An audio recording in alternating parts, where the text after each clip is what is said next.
Imagine this. October 18th, just after 3 a.m., Russian air defense screens light up. Hundreds of tiny, fast dots. First thought, maybe birds, maybe glitches, but no. Within minutes, it's terrifyingly clear. It's a coordinated attack. Over 250 drones hitting Moscow, all at once, from multiple directions. I mean, can the world's densest air defense network handle something like that? A real autonomous swarm. Welcome to the Military Point.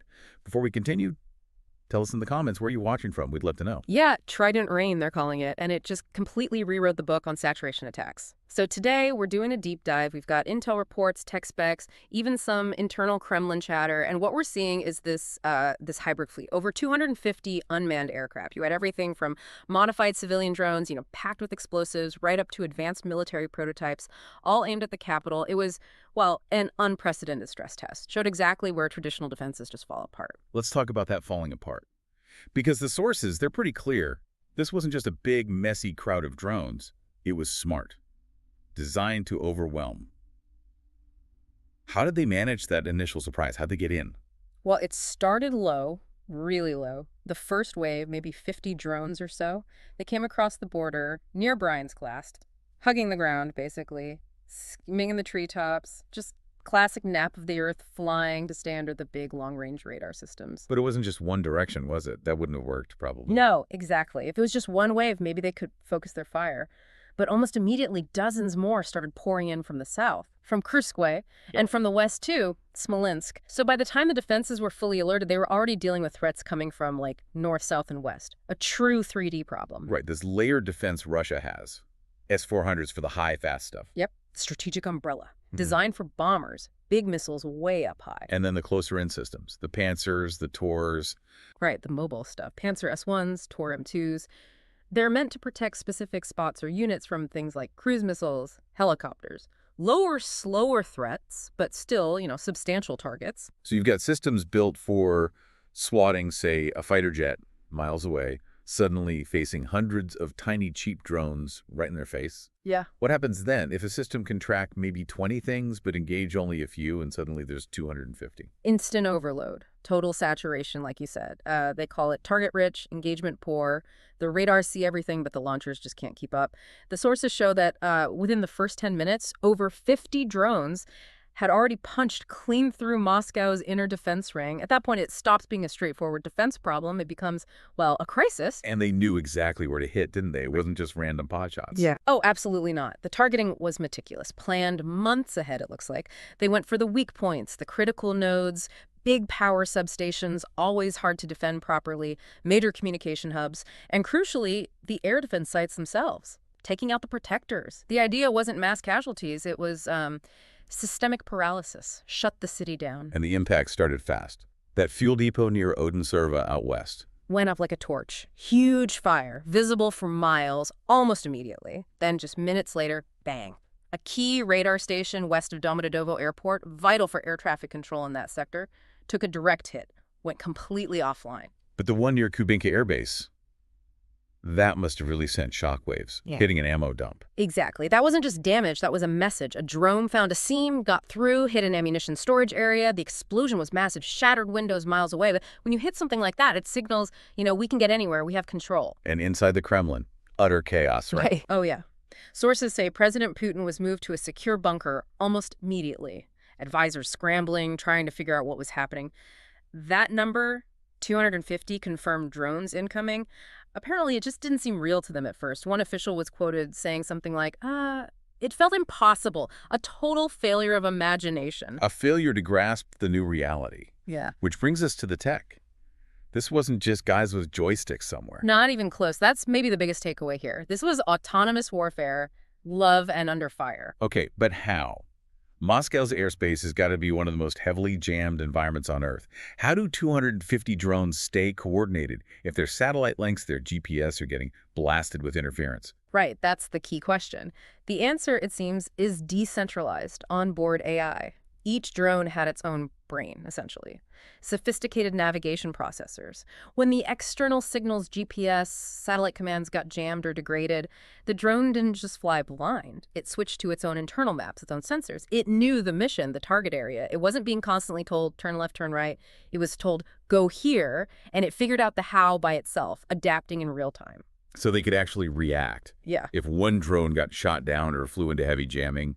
The ones nearby knew. They shared local data, peer-to-peer. They'd see the threat or the lost signal and autonomously adjust their own routes, go around the danger zone. This is way beyond remote control. These things were making tactical decisions moment by moment to survive and complete the mission. That's a huge leap. That's autonomy. That's the definition of a true autonomous swarm. And the command center wasn't trying to micromanage every single drone. We have reports pointing to this underground Ukrainian command site near a place called Paba. A lead engineer, call sign Falcon, was overseeing the big picture. And Falcon made a key call. Around 3:31 a.m., yeah. After the initial breaches were confirmed, Falcon issued what the sources are calling a quiet command. Not a direct order to each drone, but a trigger for Phase 2. It activated a pre-programmed behavior in about 30 specific drones. And what did Phase 2 involve? Those 30 drones shifted priority. They stopped just focusing on getting through the defenses and went straight for the power grid. They dove at key communication relays, yes, but also high-voltage substations. And they caused this chain reaction, hitting a major grid transformer in the southern district. And the lights went out? Big time. Entire neighborhoods just plunged into darkness, temporarily, but still, you're not just hitting buildings, you're hitting the city's nervous system. But it wasn't just physical damage, was it? There was this whole psychological layer, too. Oh, absolutely. Really effective, actually.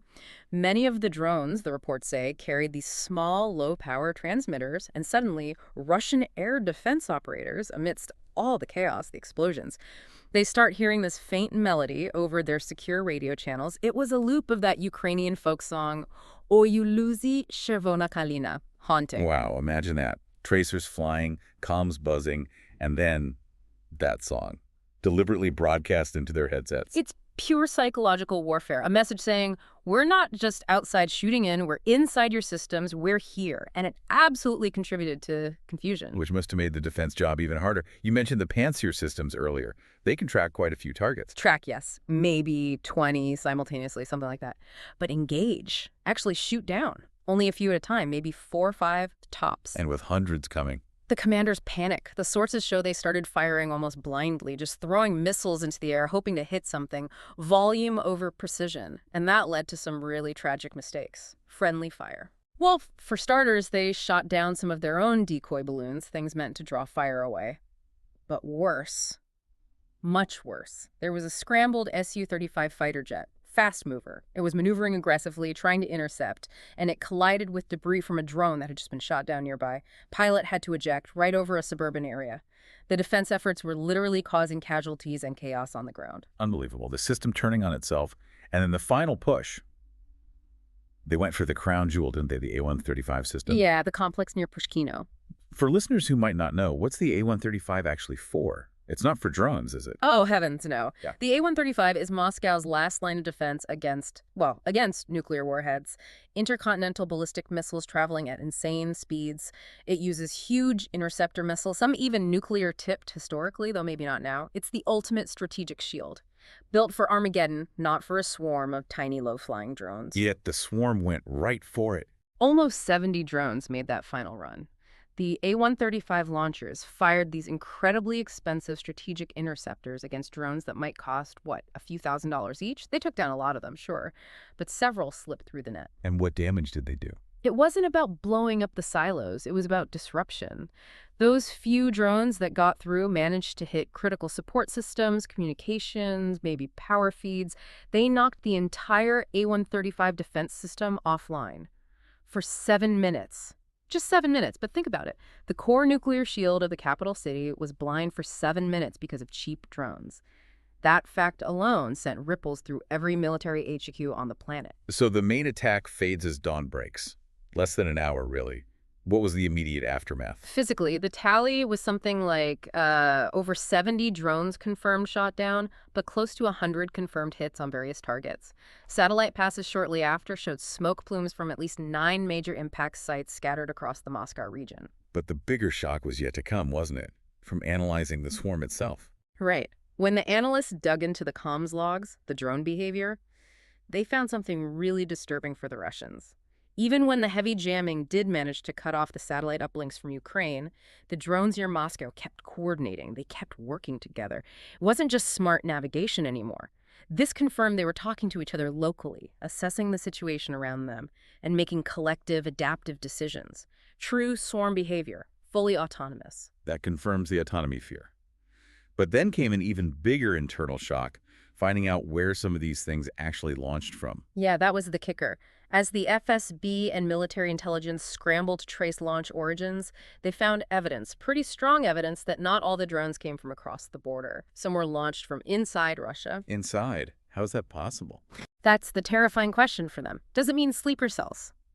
Local sympathizers with access to this tech, clandestine groups operating right under their noses. It instantly blurred the line. Was this just a military attack from Ukraine? Or was it partly an internal uprising, an internal security failure of massive proportions? So external attack meets internal threat. Meanwhile, the rest of the world is watching. Intensely. NATO quickly put out statements denying any involvement, obviously. But Western military analysts, they couldn't deny the sophistication. This was next-level stuff. And you saw China, India.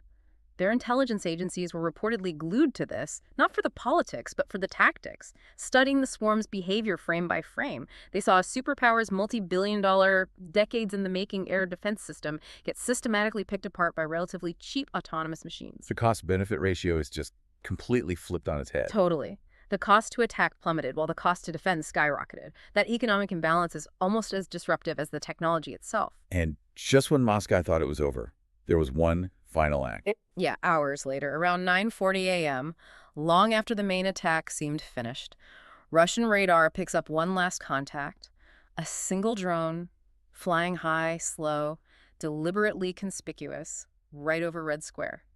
And this one wasn't carrying explosives. No, purely symbolic. It had a metallic capsule. Before interceptors could reach it, it released its payload. Leaflets fluttering down onto Red Square. Just leaflets with a single message printed in Ukrainian. This is only the beginning. Exactly. That simple phrase, according to some reports, hit harder psychologically than any of the explosions earlier. It was a promise, a threat of more to come, maybe even worse. And the disruption didn't just stop when the drones were gone, did it? No, it lingered. Moscow's main airports stayed shut for days. Power grids remained unstable, flickering in command centers. Defense systems kept reporting weird glitches, malfunctions. Later analysis suggested some drones, maybe the ones that got hit but didn't explode, had secondary payloads, little microjammers, or maybe logic bombs designed to corrupt software upon impact or detection. So there was this persistent digital hangover from the attack, too, part of the systemic paralysis goal. So Trident Rain, what's the big lesson here? What does it tell us moving forward? I think fundamentally it showed that military power, true strategic weight, isn't just about how many tanks or missiles you have anymore. It's about the sophistication of your code, the autonomy of your algorithms. The skies over Moscow that night, they became this brutal testing ground, proving that no city, no fortress, no matter how layered its defenses, is truly untouchable in this new era. The advantage has shifted decisively from hardware to software. And the cost to defend against that software is just becoming astronomical. That's the equation every military planner is wrestling with right now. How do you defend against cheap, smart, numerous attackers when your defenses are complex, expensive, and potentially overwhelmed? There's no easy answer. You've been listening to The Military Point. Stay sharp, stay informed, and we'll catch you next time.